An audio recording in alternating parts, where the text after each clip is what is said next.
ইল্লাল্লাযীনা তাবু ওয়া আসলাহু ওয়া বায়ানু ফাউলাইকা তুবু আলাইহিম ওয়া আনা তাওয়াবুর রহিম। তবে যারা এই নীতি পরিহার করে নিজেদের কর্মনীতি সংশোধন করে নেয় এবং যা গোপনে করে যাচ্ছিল সে সবগুলো থেকে বিব্রত করতে থাকে, তাদেরকে আমি রব্বুল আলামিন ক্ষমা করে দিব, কারণ আমি রব্বুল আলামিন বড়ই তওবা কবুলকারী। বলি সুবহানাল্লাহ। তাহলে আল্লাহ তাআলা কার তওবা কবুল করবে? আপনার নীতি পরিহার করতে হবে, নিজেকে সংশোধন হতে হবে। আপনি গোপনে যা করে যাচ্ছিলেন, আপনি চিন্তা করলেন দুনিয়ার কোনো মানুষ হয়তো বা দেখতেছে না, কেউ দেখতেছে না, কিন্তু যেই জিনিসটা কেউ দেখে না, রাতের আধারে হোক দিনের আলোতে হোক, আল্লাহ তাআলা বলতেছেন, ও বান্দা, দুনিয়ার কেউ না দেখলেও কিন্তু আমি রব্বুল আলামিন তোমার সবকিছু দেখি। কথা বলেন ঠিক কিনা? কিয়ামতের ময়দানে যে সময় রব্বুল আলামিন আপনার আমার আমলনামা হাতে দিয়ে বলবেন, ইকরা কিতাবাকা কাফা বিনাফসিকাল ইয়াউমা আলাইকা হাসিবা। আজকে তোমার আপন রেকর্ড তুমি পড়ো, তোমার হিসাবের জন্য আজকে তুমি নিজেই যথেষ্ট হয়ে যাবা। ওই সময় আপনি আমি দেখতে পারবো রাতের আধারে কি করেছি, দিনের আলোতে কি করেছি, স্বৈরাচারের সময় কি করেছি, স্বৈরাচার চলে যাওয়ার পরে আমি কি করেছি, সব কিছুকে আপনি আমি দেখতে পাবো। আল্লাহ তাআলা বলতেছেন, গোপনে যা করে যাচ্ছিলে তুমি যদি ফিরে এসে সংশোধন হয়ে যাও, আমি রব্বুল আলামিন আমি তোমাকে মাফ করে দিব। বলি সুবহানাল্লাহ। আল্লাহ তাআলা যদি কেউ ফিরে আসলে মাফ করে, তাহলে আমাদের কোনো আপত্তি আছে? বিগত 15-16 বছর যারা এই জাতির উপরে জুলুম করলো, আল্লাহ তাআলা বলতেছেন, সে যদি ভুল বুঝতে পেরে, সে যদি তওবা করে, সে মনের থেকে আর জীবনে পাপ কাজ করবে না, সে যদি তওবা করে, আল্লাহ তাআলা যদি তাকে মাফ করে, আপনি আমি যদি বলি কোনো ক্ষমা নেই, তাহলে আল্লাহর কোরআন থেকে আল্লাহ বলতেছে আমি তাকে মাফ করব, আপনি আমি বলতেছি আমি তাদেরকে মাফ করব না, তাহলে আল্লাহর কোরআনের কথার সাথে আল্লাহর সাথে আমাদের কথার কিন্তু মেলে না, ঠিক কিনা? এজন্য আল্লাহ তাআলা যাদেরকে মাফ করবে আমরা তাদেরকে মাফ করব, ঠিক কিনা বলেন আমার ভাইরা? এজন্য আমরা বলতে চাই, আমরা স্পষ্ট ভাষায় বলতে চাই, বিগত 15-16 বছরে জাতির উপরে আপনারা যত জুলুম করেছেন, জুলুম যা করছেন তা তো করছেন, এখন তো আর বলে আর তা ফিরে পাওয়া যাবে না। যাবে? আমাদের বাড়ি ঘরে যারা আগুন দিয়ে জ্বালায় দিয়েছে তারা তো দিয়েছে, ওই বাড়ি ঘর আর ফিরে পাওয়া যাবে না। আইন আদালতে যেটার মামলা হয়েছে, মামলার ফয়সালা হবে কোর্টে, আমাদের সাথে না। এখন আসুন আমরা তাদেরকে আহ্বান করতে যে আসুন এখন হাতে হাত ধরি, আল্লাহর কোরআনের পথে চলি। যাদের পিছনে তুমি অন্ধ হয়ে ঘুরেছো, এরা পিছন দরজা দিয়ে হেলিকপ্টারে পালিয়েছে, তোমার জীবনের নিরাপত্তার কথা চিন্তা করে নাই। এবার আসো, তওবা করো, হাতে হাত ধরো, আল্লাহর কোরআনের পথে চলি। কিয়ামতের ময়দান নবী তোমাকে বলে যাবে না, নবী তোমার সুপারিশের দায়িত্ব নেবেন। তোমরা আমাদের ভাই, তোমাদের শরীরে আঘাত করা তো দূরের কথা, আমাদের শরীরে এক ফোঁটা রক্ত থাকতে তোমাদের শরীরে আমরা ফুলের টোকা পড়তে দিব না। সত্য হচ্ছে, হাত আসো, হাতে হাত মিলাই। ন্যাশনালিজম দেখেছি, কমিউনিজম দেখেছি, সেকুলারিজম দেখেছি, একটিবার আমরা খলিফা ওমরের শাসন দেখতে চাই, একটিবার আমরা আবু বকরের শাসন দেখতে চাই, একটিবার 1500 বছর আগে এরা গুহায় নাজিলকৃত আল কোরআনের শাসন আমরা দেখতে চাই। টেন্ডারবাজি বন্ধ করতে চাই, চাঁদাবাজি বন্ধ করতে চাই, খুন গুম সন্ত্রাসী বন্ধ করে আমার বোমার ভগ্নী পতিদের ইজ্জত রক্ষার জন্য আল কোরআনকে বাংলার পার্লামেন্টে পাঠাতে হাতে হাত রেখে প্রয়োজনে জীবন বাজি রেখে চেষ্টা করতে চাই। তারপরেও আর কোন নব্য স্বৈরাচারকে বাংলার জমিনে আমরা ঠাঁই দিতে চাই না। কথা বলেন ঠিক কিনা আমার ভাইরাম? তাহলে আল্লাহ তাআলা কার তওবা কবুল করবে? যারা একেবারে তওবা করে ফিরে আসবে, আল্লাহ তাআলার জন্য তাদের দরজা খোলা রয়েছে। এখন আপনি সিদ্ধান্ত নেবেন, আপনি তওবা করে ফিরে আসবেন না, এখনো পর্যন্ত তাদের অপেক্ষায় থাকবেন। এবার কার তওবা কবুল হবে না? সূরা আলে ইমরান 90 নম্বর আয়াতে কারিমার ভিতরে রব্বুল আলামিন ঘোষণা করে দিচ্ছেন, ইন্নাল্লাযীনা কাফারু বা'দা ঈমানিহিম সুম্মা যাদাদু কুফরান লা তুকবালা তাওবাতুহুম ওয়া উলাইকা হুমুদ-দাল্লুন। আল্লাহ পাক রব্বুল আলামিন বলেন, যারা ঈমান আনার পরে আবার কুফরির পথ অবলম্বন করে, তারপর নিজেদেরকে কুফরির মধ্যে এগিয়ে নিয়ে যেতে থাকে, তাদের তওবা রব্বুল আলামিন কোশ্চেন কালেও কবুল করবে না, বলি নাউজুবিল্লাহ। আপনি এখন তওবা করলেন, যে কথা আগে বলেছি, আবার কিছুক্ষণ পরে ওই পথে আপনি আবার চলে গেলেন। আপনি এখন চিন্তা করতেছেন কত নেতা আজকে নাই, এখন কি করা যাবে? দাড়ি আগে রাখতাম না, কিছু রাখা ধরেছি। আমি আগে মাথায় টুপি দিতাম না, মাথায় টুপি দেওয়া ধরেছি। আগে আমি তাদের বিরুদ্ধে হামলা মামলা করতাম, এখন তাদের সাথে আমি লেগে আছি। কিন্তু সুযোগ যদি আবার আসে, চিন্তা করতেছে আর একবার যদি সুযোগ আসে তাহলে একটারও ছাড়বো না, এই চিন্তা আপনি করলেন। আবার মাহফিলে বসে আপনি তওবা করলেন। আল্লাহ তাআলা বলতেছেন, একবার ঈমান আনার পরে যদি তার সেই গুনাহের পথকে যদি সে অন্তরে লালন করতে থাকে, পালন করতে থাকে, এবং ওই গুনাহের কাজ সে করতেই থাকবে, এই চিন্তা চেতনা নিয়ে যদি তওবা করে, আল্লাহ তাআলা বলেন কিয়ামত পর্যন্ত তওবা করবে, আমি রব্বুল আলামিন তার তওবাকে কবুল করব না, বলি নাউজুবিল্লাহ। তবে যদি কোনো ব্যক্তি যত বড় গুনাহগার হোক না কেন, ওই ব্যক্তি যদি তওবা করে, আল্লাহ তাআলা বলেন قل يا عبادي الذين أسرفوا على أنفسهم لا تقنطوا من رحمة الله إن الله يغفر الذنوب جميعا إنه هو الغفور الرحيم। আল্লাহ পাক রব্বুল আলামিন বলেন, হে আমার বান্দাগণ, তোমরা যারা নিজেদের উপরে জুলুম করে ফেলেছো, নিজেরা নিজেদের উপরে বাড়াবাড়ি করেছো, খবরদার তোমরা আমার রহমত থেকে কখনো নিরাশ হয়ে যেও না। অবশ্যই আমি রব্বুল আলামিন তোমাদের সকল পাপ কাজ ক্ষমা করে দিব। রব্বুল আলামিন কত সুন্দর করে বলতেছো, আমার বান্দাগণ, তোমরা গুনাহ করতে করতে তোমাদের দিলে মরিচা পড়ে গিয়েছে, পাহাড় পরিমাণ গুনাহ করেছো, তারপরেও তোমরা আমার রহমত থেকে নিরাশ হয়ে যেও না। তোমরা আমার কাছে আসো, আমি তোমাদেরকে হাত ছানি দিয়ে ডাকতেছি, ও আমার বান্দাগণ আসো। তোমরা যদি আমার কাছে ফিরে আসো, তুমি যত বড় গুনাহগার হও না কেন, তোমরা যদি আমার কাছে ফিরে আসো, আমি রব্বুল আলামিন বলে দিলাম, আমি আল্লাহ তাআলা তোমাদের সকল পাপ কাজগুলো ক্ষমা করে দিব, বলি সুবহানাল্লাহ। আমার ভাইরা, আমি সূরা থেকে আয়াত কারিমা তেলাওয়াত করেছি। এই সূরাটার নাম হলো তাওবা। পবিত্র কোরআনে কারিমের গুরুত্বপূর্ণ একটা সূরা হলো তাওবা। এই সূরার ভিতরে আল্লাহ তাআলা 3 জায়গায় তাওবার কথা বলেছেন, 3 জায়গায় তাওবার কথাটা উল্লেখ রয়েছে। আল্লাহ পাক রব্বুল আলামিনের এই সূরা তাওবার মৌলিক কিছু প্রেক্ষাপট বললে আপনারা আরো বুঝতে সুবিধা হবে। রব্বুল আলামিন এই সূরাটা নাজিলের একটা গুরুত্বপূর্ণ প্রেক্ষাপট, এবং এই আমি যে আয়াতে কারিমা তেলাওয়াত করেছি তার সাথে সংশ্লিষ্ট। আল্লাহ তাআলা বলেন, আল্লাহর হাবিব সাল্লাল্লাহু আলাইহি ওয়াসাল্লাম তবুকের যুদ্ধের সময় 10,000 মুজাহিদদেরকে নিয়ে তবুকের যুদ্ধে যে সময় তিনি বিজয় অর্জন করলেন, কিন্তু ওই যুদ্ধে মুনাফিকের সর্দার, মুনাফিকরা ওই যুদ্ধে অংশগ্রহণ করেনি। কিন্তু মুনাফিকরা কিন্তু যুদ্ধের ময়দানে যায় না, মুনাফিকরা মসজিদে থাকে, মাদ্রাসায় থাকে, মাহফিলের ময়দানে থাকে, পীর সাহেবের খানকায় যায়। কিন্তু ইসলামটা প্রতিষ্ঠিত হোক, আল্লাহর নবীজি নেতা হোক, এটা মুনাফিকরা চায় না, আর সবকিছু মুনাফিকরা চায়। ওই যুদ্ধে মুনাফিকরা তো যায়নি, বরং রাসূল সাল্লাল্লাহু আলাইহি ওয়াসাল্লামের জলিলুল কদর 3 জন সাহাবী আল্লাহর নবীর আনুগত্য তারা ওই যুদ্ধে করতে পারেনি। 3 জন হলো কাব বিন মালিক রাদিয়াল্লাহু তাআলা আনহু, মুরারা বিন রাবিয়াল্লাহ রাদিয়াল্লাহু তাআলা আনহু, তারপরে হিলাল ইবনে উমাইয়া রাদিয়াল্লাহু তাআলা আনহু। এই 3 জন সাহাবী ওই যুদ্ধে তারা যাইতে পারেনি, রাসূলের আনুগত্য করতে পারেনি, মুনাফিকদের দলের ভিতরে রয়ে গিয়েছিল। বিশ্বনবী যুদ্ধ থেকে ফেরার পরে আল্লাহর নবী যে সময় গনিমতের মাল বন্টন করতেছেন, মুনাফিকরা সব সময় সামনের কাতারে থাকতো। আল্লাহর নবী বলেছে, ও মুনাফিকের দলেরা, তোমরা সরে যাও। যারা জীবন বাজি রেখে যারা তবুকের ময়দানে যুদ্ধ করেছে, এই গনিমতের মাল আগে আমি তাদেরকে দেব, তাদেরকে দেওয়ার পরে যদি থাকে আমি তোমাদেরকে দেব, তোমরা সরে যাও। মুনাফিকরা সরে গেলেন। বিশ্বনবী লক্ষ্য করে দেখলেন আল্লাহর নবীর 3 জন জলিলুল কদর সাহাবী সেইখানে বসে বসে অজরে কান্নাকাটি করতেছে, বলি সুবহানাল্লাহ। মুনাফিকরা তো ফিরেও আসে না, মুনাফিকরা কান্নাকাটি করে না। আল্লাহর নবী প্রশ্ন করলেন, তোমরা কেন কান্দো? ওই 3 জন সাহাবী বললেন, গো নবীজি, আমরা কান্দি কারণ হলো একটাই, তবুকের যুদ্ধে আপনি আমাদেরকে দিয়ে যেতে চেয়েছিলেন, কিন্তু মুনাফিকরা আমাদেরকে যেতে দেয়নি, আমরা যাইতে পারিনি।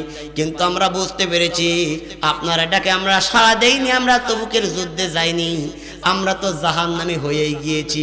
কিন্তু আমরা জাহান্নামী হয়ে গিয়েছি, ও নবীজি আপনার কাছে এসেছি, আপনি আমাদেরকে ক্ষমা করে দেন, আপনি আমাদেরকে ক্ষমা করে দেন। তা না হলে আল্লাহর জাহান্নাম ছাড়া আমাদের কোনো পথ থাকবে না। আল্লাহ তাআলার হাবিব বলে মুনাফিকরা তো ফিরেও আসে না। এই তিনজনের কপালে হয়তো আল্লাহ তাআলা হিদায়াত লিখে রেখেছেন, যার কারণে এই তিনজন ব্যক্তি ফিরে এসেছে, কারণ মুনাফিকরা কখনো ফিরে আসে না। আমি যদি বলি মুনাফিক, আব্দুল্লাহ ইবনে উবাই খুব পরিচিত একটা নাম। এই ব্যক্তিটা কেমন ধরনের মুনাফিক ছিল? রসুলের পিছনে নামাজ আদায় করত, রসুলের মতো গায়ে পাঞ্জাবি দিত, রসুলের মতো মাথায় পাগড়ি বাঁধত, রসুলের মতো মুখে দাড়িও রাখত। বিশ্বনবী মিম্বারে যখন খুতবা দিতেন, আব্দুল্লাহ ইবনে উবাই পরিচালনা করতেন এবং বিশ্বনবীর সদা সর্বদা কাছাকাছি থাকতেন। বিশ্বনবীর পিছনে নামাজ আদায় করতেন, মসজিদে নববীতে নামাজ আদায় করতেন। যে মসজিদে 1 রাকাত নামাজ আদায় করলে 50 রাকাতের সওয়াব, বলি সুবহানাল্লাহ। এই ব্যক্তিদের অপরাধ বেশি নয়, একটা অপরাধ। এই ব্যক্তির মৃত্যু হয়ে গেল, ছেলের নাম হলো আব্দুল্লাহ। আব্দুল্লাহর ইতিহাস হলো, একদিন বিশ্বনবী ঘোষণা করলেন আল্লাহ তাআলার কাছে সবথেকে প্রিয় নাম হলো 2টা, আব্দুল্লাহ আর আব্দুর রহমান। এই কথা শোনার সাথে সাথে আব্দুল্লাহ ইবনে উবাই বাড়িতে চলে গেলেন, ছেলের নাম পাল্টিয়ে দিলেন আব্দুল্লাহ, তার ছেলের নাম দিলেন আব্দুল্লাহ। এইভাবে আব্দুল্লাহ আব্দুর রহমান দিয়ে বাড়িটা ভরিয়ে দিলেন। তাহলে সে বিশ্বনবীর কি কম ভালোবাসতেন? বিশ্বনবীর কত ভালোবাসতেন, বাড়িতে যে নাম বদলায় দিলেন। ওই আব্দুল্লাহ ইবনে উবাইয়ের ছেলে আব্দুল্লাহ বিশ্বনবীর কাছে এসে বলতেছে, ওগো নবীজি, আমার পিতা আব্দুল্লাহ ইবনে উবাই ইন্তেকাল করেছে। কাঁদতেছেন আর বলতেছেন। আব্দুল্লাহ বলতেছে, ওগো নবীজি, আমার আব্বা ইন্তেকাল করেছে। আমার মুসলমান ভাইরা খেয়াল করে শুনবেন, নামাজের ভিতরে জান্নাত খুঁজি, রোজার ভিতরে জান্নাত খুঁজি, দাড়ির ভিতরে জান্নাত খুঁজি, পাগড়ির ভিতরে জান্নাত খুঁজি। আব্দুল্লাহ ইবনে উবাইয়ের একটা ঘটনা বলে দেই, শুনে নেন। তার সম্পর্কে আল্লাহ তাআলা পবিত্র কোরআনে আয়াতে কারিমাও এই সূরার ভিতরে নাজিল করে দিয়েছেন। আমি তওবা সম্পর্কে বলতেছিলাম। এই আব্দুল্লাহ ইবনে উবাইয়ের ইন্তেকালের পরে তার সন্তান কান্নাকাটি করতে করতে সে বিশ্ব নবীকে বলতেছে, ওগো নবীজি, আমার আব্বা দুনিয়া থেকে বিদায় নিয়েছে, কাঁদতেছে। বিশ্ব নবী আব্দুল্লাহকে সান্ত্বনা দিচ্ছে, ওরে আব্দুল্লাহ, দুনিয়াতে কেউ চিরজীবন থাকবে না, তোমার আব্বা চলে গেছে।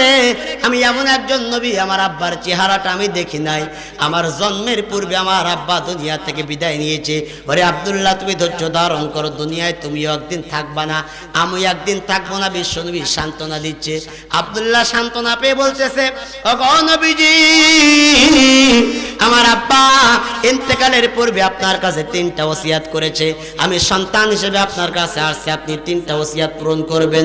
আল্লাহর নবী প্রশ্ন করলেন, আব্দুল্লাহ, তোমার আব্বা কি ওসিয়াত করেছে তুমি বলে দাও। আব্দুল্লাহ বললেন, ওগো নবীজি, আমার আব্বা আব্দুল্লাহ ইবনে উবাই 3টা ওসিয়াত। 1 নাম্বার ওসিয়াত হলো আপনাকে মৃত্যুর আগে সালাম দিয়েছেন। বিশ্বনবী আব্দুল্লাহ ইবনে উবাইয়ের সালামের জবাব দিলেন, বলি সুবহানাল্লাহ। 2 নাম্বার হলো, ওগো নবীজি, আমার আব্বার দাফন হিসেবে যে কাপড়টা ব্যবহার করা হবে, আপনার গায়ের সাথে লেগে থাকা একটা জামা দিয়ে আমার আব্বার কাফনের ব্যবস্থার কথা আমার আব্বা বলে গিয়েছে, বলি সুবহানাল্লাহ। আল্লাহর নবী কোনো কথা বললেন না, নিজের গায়ের উপর থেকে 2টা জামা খুলে ফেললেন। গেঞ্জি আকারে আমরা যেমন একটা গেঞ্জি ব্যবহার করে থাকি, বিশ্বনবীর ঘাম মুবারক লাগানো যেই জামাটা, বিশ্বনবী ওই জামাটা আব্দুল্লাহর হাতে দিয়ে বললেন, যাও তোমার আব্বার কাফনের ব্যবস্থা করে ফেলো, বলি সুবহানাল্লাহ। তারপরে বলতে আল্লাহর নবী বলতেছে, আব্দুল্লাহ, তোমার আব্বার 3 নাম্বার ওসিয়াতটা বলে যাও। আব্দুল্লাহ বলতে, ওগো নবীজি, আমার আব্বার 3 নাম্বার ওসিয়াত হলো আমার আব্বার জানাজা নামাজে ইমামতিটাও আপনাকে করা লাগবে, বলি সুবহানাল্লাহ। আল্লাহর নবী কোনো কথা বললেন না, বললেন, যাও ব্যবস্থা করো, আমি সাহাবীদেরকে নিয়ে আসতেছি। আব্দুল্লাহ চলে গেলেন বাড়িতে। বিশ্বনবী জানাজা নামাজ পড়ার জন্য যে সময় বিশ্বনবী বাইরে হয়েছে, ওমর রাদিয়াল্লাহু তাআলা আনহু বিশ্বনবীর জামাটা টেনে ধরেছেন। ওমর রাদিয়াল্লাহু তাআলা আনহু পরবর্তীতে বর্ণনা করতেছেন, আমি ওই দিন যে কোন পাওয়ারে কি কারণে কিসের আশায়, কিসের নেশায়, কোন পাওয়ারে আমি বিশ্বনবীর জামাটা ধরেছিলাম? আমার মতো নগণ্য অধম ওমর আখেরি জামানার পয়গম্বর বিশ্বনবীর জামাটা ধরেছিলাম। আজও যদি আমি চিন্তা করি আমার বুকটা থরথর থরথর করে কাঁপতে থাকে, কি জন্য ধরেছিলাম কিন্তু আমি জানি না। ওমর বলতেছে, গো নবীজি, আপনি কার জানাজা নামাজ পড়ার জন্য যাচ্ছেন? আপনাকে কাফেরদের থেকে সব থেকে বেশি ক্ষতি করেছে আব্দুল্লাহ ইবনে উবাই। ইসলামের সব থেকে বেশি ক্ষতি করেছে আব্দুল্লাহ ইবনে উবাই। ওগো নবীজি, আপনি তার জানাজা নামাজে যেতে পারেন না। আল্লাহর নবী ওমরকে বললেন, ওমর, আমি আমার সাহাবী আব্দুল্লাহ ইবনে উবাই, আমি আব্দুল্লাহ ইবনে উবাইকে মাফ করে দিয়েছি। আল্লাহ তাআলার পক্ষ থেকে যতক্ষণ না পর্যন্ত আমার কাছে ওহী আসবে ততক্ষণ পর্যন্ত আমাকে কেউ ঠেকাইতে পারবে না, আমি চলে যাব। আল্লাহর নবী সাহাবীদেরকে নিয়ে যে সময় আব্দুল্লাহ ইবনে উবাইয়ের বাড়িতে প্রবেশ করলেন, দেখেন লোকে লোকারণ্য। আব্দুল্লাহ ইবনে উবাই ইন্তেকাল করেছে, মুখটা হা হয়ে রয়েছে, গালটা হা হয়ে রয়েছে। অনেক মানুষের ইন্তেকালের পরে কিন্তু মুখটা হা করা থাকে। আল্লাহর নবী দৃশ্যটা দেখার পরে নিজের মুখ থেকে লালা মুবারক নিলেন, নিয়ে বিসমিল্লাহ বলে আব্দুল্লাহ ইবনে উবাইয়ের মুখে লাগিয়ে দিয়ে চাপ দিলেন। সাথে সাথে আব্দুল্লাহ ইবনে উবাইয়ের মুখটা বন্ধ হয়ে গেল। বলি সুবহানাল্লাহ। আল্লাহর নবী জানাজা নামাজের ইমামতিও করলেন আব্দুল্লাহ ইবনে উবাইয়ের। তাহলে বুঝতে হবে আব্দুল্লাহ ইবনে উবাইয়ের সালামের জবাব দিয়েছেন বিশ্বনবী। আব্দুল্লাহ ইবনে উবাইয়ের গায়ে ছিল বিশ্বনবীর গায়ের ঘাম মোবারক লাগানো জামা কাপড় হিসাবে। আমরা তো বিশ্বনবীর জামা দেখি নাই, আমরা পাঞ্জাবি ব্যবহার করি বিশ্বনবীর সুন্নাত হিসাবে। আব্দুল্লাহ ইবনে উবাইয়ের গায়ে ছিল বিশ্বনবীর ঘাম মোবারক লাগানো জামা, ঠোঁটে ছিল বিশ্বনবীর মুখের লালা। বিশ্বনবী তার জানাজা নামাজের ইমামতিও করেছেন। এ ধরনের মুসল্লি কি আল্লাহর জাহান্নামে যাইতে পারে? যেখানে আল্লাহর নবী জানাজা নামাজের ইমামতি করলেন, আল্লাহর নবীর মুখের লালা মুবারক আব্দুল্লাহ ইবনে উবাইয়ের ঠোঁটে লাগিয়ে দিলেন, আল্লাহর নবীর গায়ের জামাতার কাফন, আল্লাহ তাআলা তাকে জাহান্নামে দিবে? আমার মুসলমান ভাইরা, জানাজা নামাজের ইমামতি করার পরে তার দাফনের কাজ সম্পন্ন হয়ে গেল। আল্লাহর নবী হাত তুলে দোয়া করতেন, আল্লাহ, আমার সাহাবী আব্দুল্লাহ ইবনে উবাইকে আমি মাফ করে দিয়েছি, ওগো মালিক তুমিও তাকে মাফ করে দাও। বিশ্বনবী এমন চোখের পানি ঝরাচ্ছেন, সাহাবীরা বর্ণনা করতেছেন, ওমর, ওসমান, আলী তারা বর্ণনা করতেছে। আব্দুল্লাহ ইবনে উবাইয়ের কবরের পাশে দাঁড়িয়ে বিশ্বনবী ওই দিন এত পরিমাণ চোখের পানি ঝরিয়েছেন। আব্দুল্লাহ ইবনে উবাইয়ের আগে এবং পরে যত সাহাবী ইন্তেকাল করেছেন, কারোর কবরের পাশে দাঁড়িয়ে বিশ্বনবী এত চোখের পানি ঝরান নাই। বলি সুবহানাল্লাহ। বিশ্বনবী চোখের পানি ফেলে দোয়া করতেছেন তার জন্য। আল্লাহ তাআলার পক্ষ থেকে জিবরাইল আলাইহিস সালাতু ওয়াস সালাম হাজির।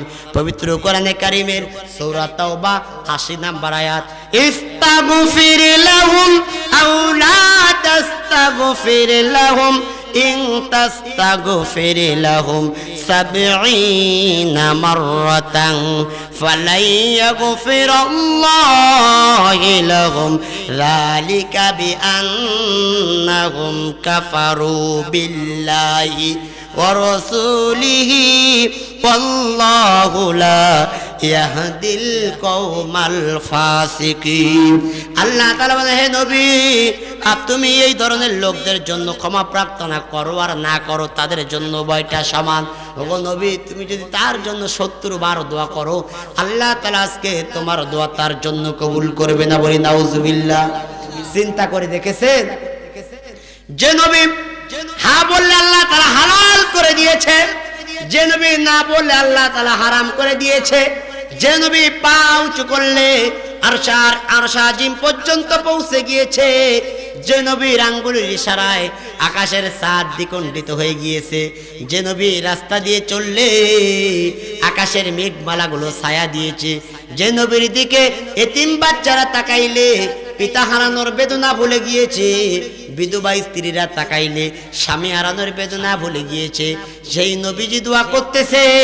আল্লাহ তাআলা বলতেছে, নবী একবার কেন ৭০ বার যদি তুমি তার জন্য দোয়া করো, তোমার দোয়া আজকে তার জন্য কবুল হবে না।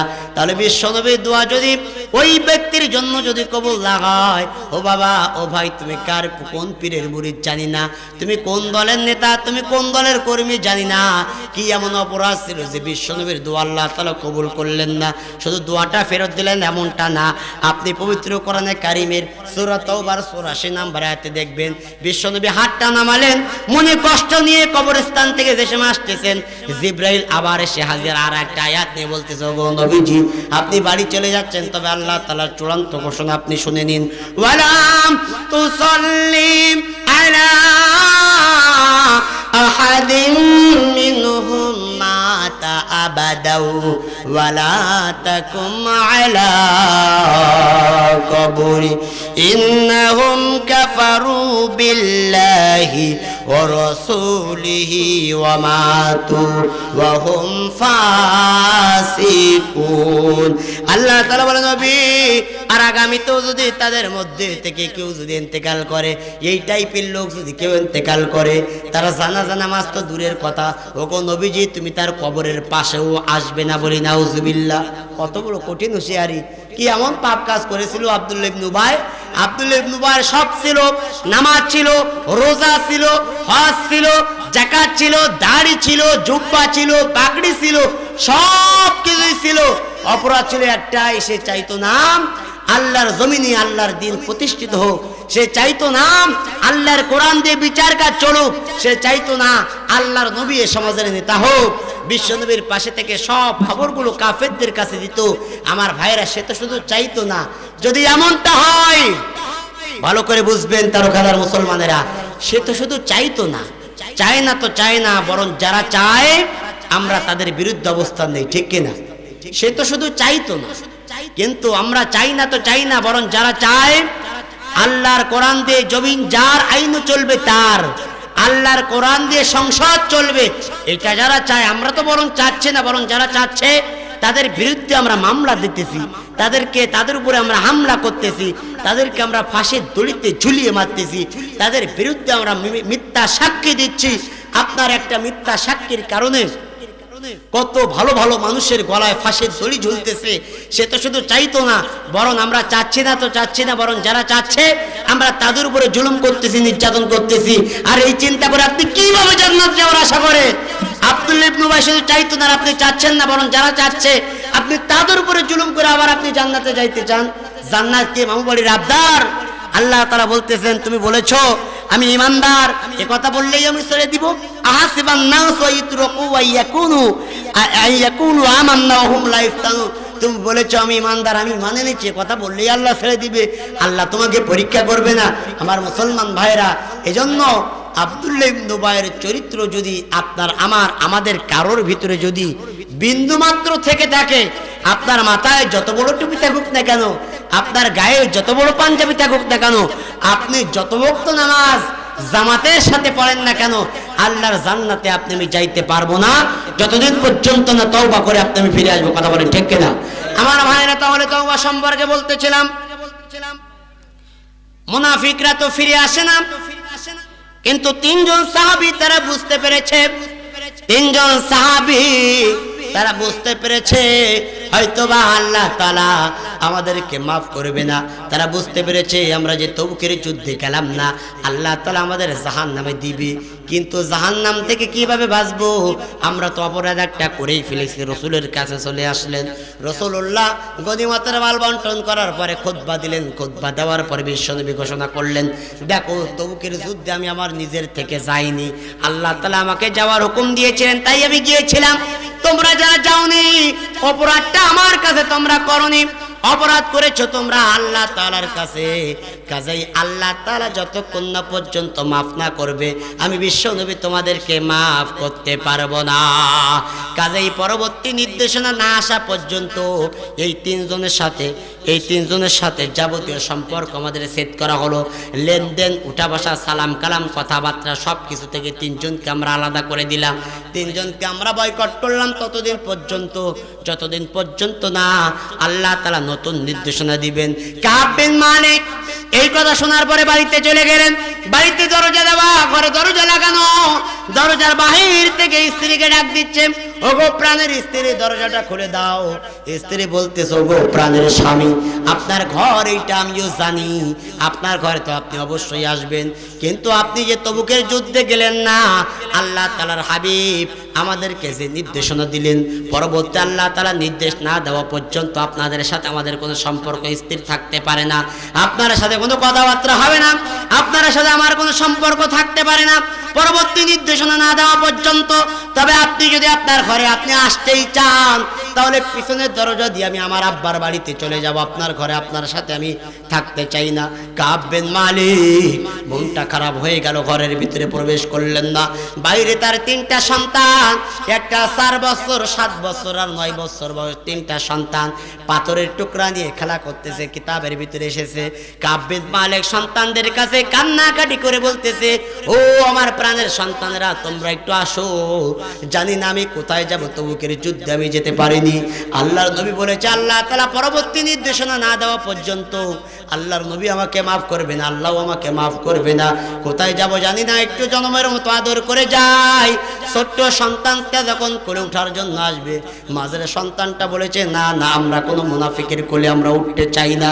আল্লাহর নবী খুতবা দিলেন, আল্লাহর নবী ঘোষণা করে দিলেন, আপনি তবুকের যুদ্ধে যাননি, ওগো আব্বা জান, আপনি আমাদের পিতা, আপনাকে আমরা অস্বীকার করতে পারি না, কিন্তু পরবর্তী নির্দেশনা না আসা পর্যন্ত আমরা কোনো সন্তান আপনার কোলে আমরা উঠতে পারি না। আমার মুসলমান ভাইরা খেয়াল করে শুনবেন, ছোট্ট ছোট্ট মাসুম বাচ্চারা বুঝতে পারলো আল্লাহর নবীর খুতবাটা কি, আল্লাহর নবী কি ঘোষণা দিলেন বুঝতে পারলেন। কাব বিন মালিক মন খারাপ করে বাড়ি থেকে চলে গেলেন, মুরারা বিন রাবিয়া চলে গেলেন। হেলাল ইবনে উমাইয়া বয়স হলো তার 69 বছর, মুরব্বী মানুষ, কোথায় আর যাবে। আয়েশা সিদ্দিকা রাদিয়াল্লাহু তাআলা আনহা এবং বিশ্বনবী মসজিদে নববীর মাঝবর্তী একটা পিলারের সাথে নিজেকে নিজে দড়ি দিয়ে বাঁধছে, নিজের শরীরকে, নিজের হাতকে, নিজের পাকে, নিজের শরীরকে তিনি নিজের দড়ি দিয়ে বাঁধছে, এমন জোরে টাইট করে, এমন জোরে বেঁধেছে, কিতাবের ভিতরে এসেছে এক জায়গায় বাঁধার কারণে রক্ত জমাট হয়ে গিয়েছে, পুজ হয়ে গিয়েছে। পুজ হওয়ার পরে বাঁধনটা আবার খুলে অন্য জায়গায় বেঁধেছে, অন্য জায়গায় এমন ভাবে বেঁধেছে, নিজের শরীরকে নিজে খুঁটির সাথে বেঁধেছে। হেলাল ইবনে উমাইয়া বলে, আমি দেখেছি, ওই দিনের কথা আমি ভুলি নাই, আমি দেখেছি সাহাবীরা হাসতে হাসতে আসে, আমি তাদেরকে সালাম দিলে তারা আমার সালামের জবাব দেয় না, আমার দিকে তারা তাকায় না। এমনকি বিশ্বনবী যে সময় মসজিদে ঢুকতেন, বিশ্বনবীর হাসি মাখা মুখ, আমি সালাম দিলে বিশ্বনবী সালামের জবাব দিতেন না পরবর্তী নির্দেশনা না দেওয়া পর্যন্ত। আমার ওই দিনের মতো কষ্ট আমি বলতে পারি না। হেলাল ইবনে উমাইয়া নিজের শরীরকে এমন ভাবে বেঁধে রেখেছে, এমন ভাবে বেঁধে রেখেছে, যার যেখানে যেখানে বেঁধেছে দড়ি একেবারে হাড্ডি পর্যন্ত চলে গিয়েছে, রক্ত পুজ হয়ে গিয়েছে। 3 জন সাহাবী 3 জায়গায় চলে যায়, আল্লাহ তাআলার কাছে চাইতেছেন, দোয়া করতেছেন। এই 3 জন সাহাবী এনারা কিন্তু বদরের যুদ্ধে ছিলেন, উহুদের যুদ্ধে ছিলেন, অন্য যত যুদ্ধ ছিল সব যুদ্ধে কিন্তু তারা অংশগ্রহণ করেছে। একটা মাত্র যুদ্ধে যাইতে পারেনি, সেটা হলো তবুকের যুদ্ধে। সব যুদ্ধের সৈনিক কিন্তু তারা ছিলেন, একটা যুদ্ধে না যাওয়ার কারণে তারা চিন্তা করতেছে, আমরা তো জাহান্নামী হয়ে গেলাম। 3 জন সাহাবী চলে গেল, 1 দিন পার হয়ে যায়, 2 দিন পার হয়ে যায়, 3 দিন পার হয়ে যায়, এভাবে 1 মাস পার হয়ে যায়, 50 দিন পার হয়ে গেল। আল্লাহ পাক হাবিব সাল্লাল্লাহু আলাইহি ওয়াসাল্লামের কাছে আল্লাহ তাআলার পক্ষ থেকে সূরা তাওবার 118 নম্বর আয়াতে কারিমা আল্লাহ তাআলা নাজিল করে দিল, গো নবী, ওয়া আলা সালাসাতিল্লাযীনা খুল্লিফু